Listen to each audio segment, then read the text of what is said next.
वैसे नवाज शरीफ साहब के पास कोई जवाब है 16 महीनों का? जवाब तो वो दे रहे हैं ना। क्या दे रहे हैं? कि हमने मुल्क बचाया है। ठीक। जवाब वो दे रहे हैं कि सियासत कुर्बान करके हमने रियासत बचाई है। इमेजिन जो उस वक्त सूरत हाल थी, यानी इसमें तो कोई शक नहीं है कि पाकिस्तान तनहा था।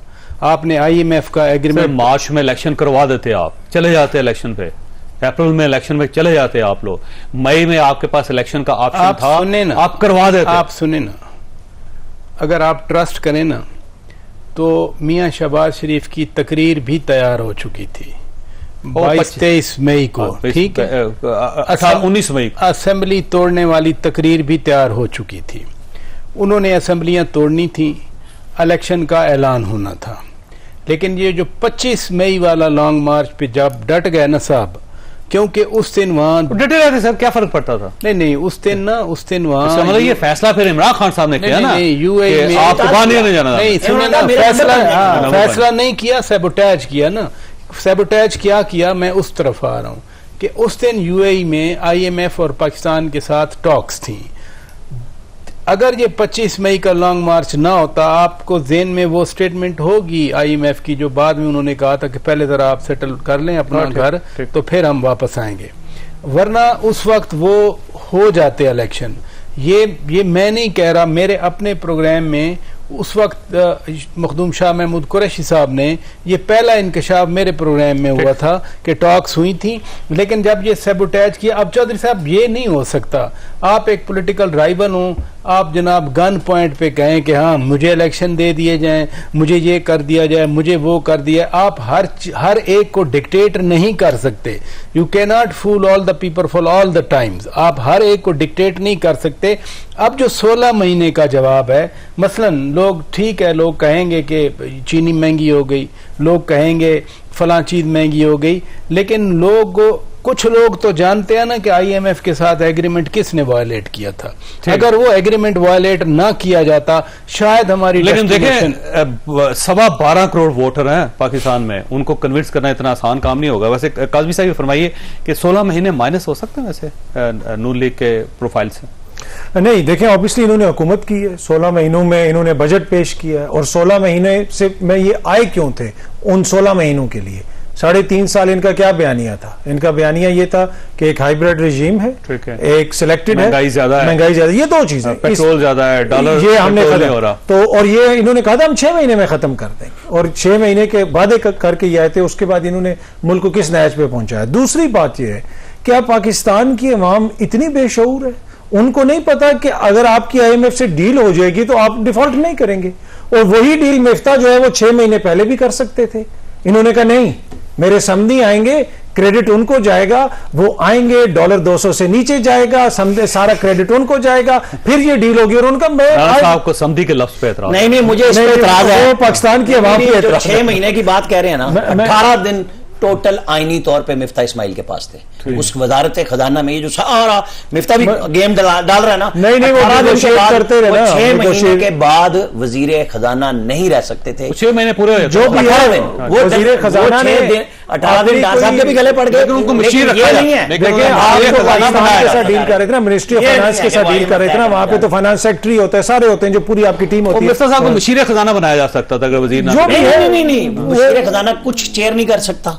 हाईकोर्ट का फैसला इमरान खान के दौर में आया था, कर रहे थे ना, वो कर वजीर खजाना वो आईनी शिक के तहत पाकिस्तान की हुकूमत चल रही थी, और वो बन गए। कहने का मेरा मकसद ये है कि वो डील होनी थी और आपने डिफॉल्ट नहीं कर, और वो जान के इन्होंने डिले की, डील नहीं की, ठीक है, उसमें डिले करते रहे। कहा गया कि आई डोंट केयर, मुझे पता है मैं IMF से कब से डील कर रहा हूं। ये दावा नहीं किया गया कि 200 से मैं डॉलर नीचे लेके आऊं। क्या ये सारी चीजें ब्रेक में वापस आपकी तरफ आऊंगा? इसमें कोई शक नहीं कि डार साहब से गलतियां हुई। अगर डार साहब एक तो मिफ्ता साहब को ना छेड़ते, और दूसरा ये है कि डार साहब जो है ना, एरोगेंस अगर उनके अंदर ना होती तो मामला दूसरे होते। छोटे से ब्रेक के बाद दोबारा प्रोग्राम में दोबारा खुशामदीद। काजी साहब, ऐसे एक चीज हकीकत है कि जिस तरह इमरान खान साहब जा रहे थे ना, अगर 2-4 महीने वो रह जाते मजीद तो पाकिस्तान ने वाकई डिफॉल्ट कर जाना था। इसमें कोई शक नहीं कि डॉलर उसका कंट्रोल था, प्राइसेस कम थे, इसमें ये कोई शक नहीं। पेट्रोल की आलमी मार्केट में प्राइस कम थे, गैस भी थी पाकिस्तान के अंदर। लेकिन जिस साइड पर वो जा रहे थे, डिजास्टर की तरफ जा रहे थे, अगर वो साइड ना होती तो शायद उनकी गवर्नमेंट ना जाती। वो तो डर के उनकी गवर्नमेंट खत्म हुई कि भाई साहब ये तो मरवा देंगे सर। नहीं, ये एक पॉइंट ऑफ व्यू हो सकता है, लेकिन बहुत सारे लोग इससे डिसएग्री करेंगे। अब देखें, जमहूरियत में तो ये फिर अवाम डिसाइड करते हैं ना। अगर उस वक्त इलेक्शन हो जाते पता चल जाता, और उससे पहले जो इलेक्शन हो रहे थे अवाम उसका जवाब भी दे रहे थे। सारे ज़िमनी इंतखाबात पीटीआई वाले हार रहे थे। वैसे 25 मई को एक जो सेटलमेंट हुई थी 2022 की, अगर इमरान खान साहब उसको वायलेट ना करते तो इलेक्शन हो जाना था। अच्छा, मैं इससे समझता हूं कि कोई ऐसी सेटलमेंट नहीं थी। ये वाजे तौर पे फैसला वाजे तौर पे फैसला कर लिया गया है कि इमरान खान। वैसे आपको बता दूं सेटलमेंट कहां हुई थी? ऐवान सदर में जनरल बाजवा की इमरान खान साहब से मुलाकात हुई थी। उस मुलाकात में यह फैसला हुआ था कि मियां हम कौमी असम्बली में वापस चले जाते हैं, मियां नवाज शरीफ साहब की जो ताहयात नहली उसको खत्म कर देते हैं कानूनी और आईनी तौर पे, और उसके बाद 3 महीने उन्होंने कहा जी आप एक्सटेंशन ले लें, आप इलेक्शन करवा के जाएं। अच्छा, जो इसको वैसे मियां नवाज शरीफ ने रिजेक्ट किया था। अच्छा, आप जो है यकीनन काबिल एहतराम है, मैं बिल्कुल मानता हूं इस बात को, लेकिन मेरे लिए इंपॉर्टेंट है वो 2 शख्सियात जिन्होंने प्रेस कॉन्फ्रेंस की थी और बताया था कि जनवरी पता नहीं किस से, तो हम तो सियासत से तो हमारा कोई अमल दखल ही नहीं था, तो फिर ये डील किस तरह हो रही थी? सदर साहब ने बुलाया था। नहीं, पर सदर साहब ने बुलाया था, साहब लेके गए थे जनाब। नहीं तो पर सर एस्टेब्लिशमेंट का तो कोई ताल्लुक ही नहीं था सियासत से, तो उन्होंने खुद हमें बताया, तो फिर ये चीजें किस तरह वो डिस्कस करे थे? मैं नहीं ये मानता, ये नून लीग का बयानिया है, ये एंटी एस्टेब्लिशमेंट बयानिया, मैं इसको नहीं मानता। ठीक है, मैं नहीं मान सकता जब मेरे इदारे खुद बता रहे हैं कि हमारा सियासत से कोई ताल्लुक नहीं। आप असद उमर साहब से पूछें, मैं आपको एविडेंस देता हूं। असद उमर साहब से पूछें, असद उमर साहब पूरा प्लान लेके गए। नहीं वो ठीक है, वो कहेंगे, पर मैं ये कह रहा हूं ना, मानने से क्या होता है? सारी दुनिया फैक्ट मान चुकी है कि वो मीटिंग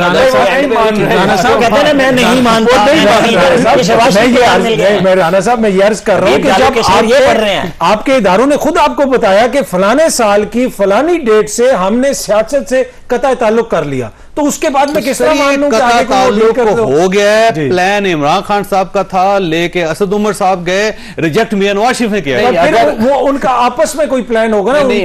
अगर चर साहब अगर वो सियासत वो करते तो फिर एनफोर्स करते। हाँ। एक मीटिंग हुई थी जिसमें 3 प्रपोजल्स इमरान खान ने दी थी। 2 मीटिंग्स हुई थी वैसे, अगस्त और सितंबर। वो 3 प्रपोजल दी थी उन्होंने, लेकिन कादरी साहब जो बात एजिटेट कर रहे हैं, अगर वो सियासत में होते तो वो इम्पोज कर देते ना, कोई चीज एनफोर्स कर देते। हो गया जी, नहीं तो करें जी, दैट्स ऑल ना, बाकी भी तो काम करवा लेते। दूसरी तरफ ये बयान उन्होंने जिनको इम्पोज करना था 16 महीने के लिए पिछली एस्टेब्लिशमेंट इनको इम्पोज कर दी। मैंने पिछले साल सितंबर में ये खबर ब्रेक की थी कि 2 मीटिंगें हुई हैं और लंबी चौड़ी मीटिंगें हुई हैं, और वो सुप्रीम कमांडर जो आइन में लिखा हुआ है वो मिन्नत तरला कर रहा है कि मेरे चेयरमैन से मिल लो, खुदा का वास्ता है कोई माफी तलाफी करा लो। उसके बाद जनरल बाजवा भुगत रहे हैं ना उन मीटिंग्स को कि आपके इदारे ने फैसला किया और आप जाती तौर पे एक्सटेंशन के लालच में आ गए, मर गए ना, फंस गए ना। फिर क्या हुआ? धमकियां लगाई मार्शल्लाह की, कुछ ना कर सके, आपके हाथ से गेम निकल गया। आपने इदारे में बैठ के कई हफ्ते लोगों को, जूनियर ऑफिसर्स को कन्विंस किया कि हमने गलतियां की हैं, और फिर आप गलती करने जा रहे हैं। आपके साथ इदारा नहीं खड़ा हुआ ना फिर। नहीं, यही बात हो गई ना कि मार्शल्लाह की धमकी लगाई, अगर वो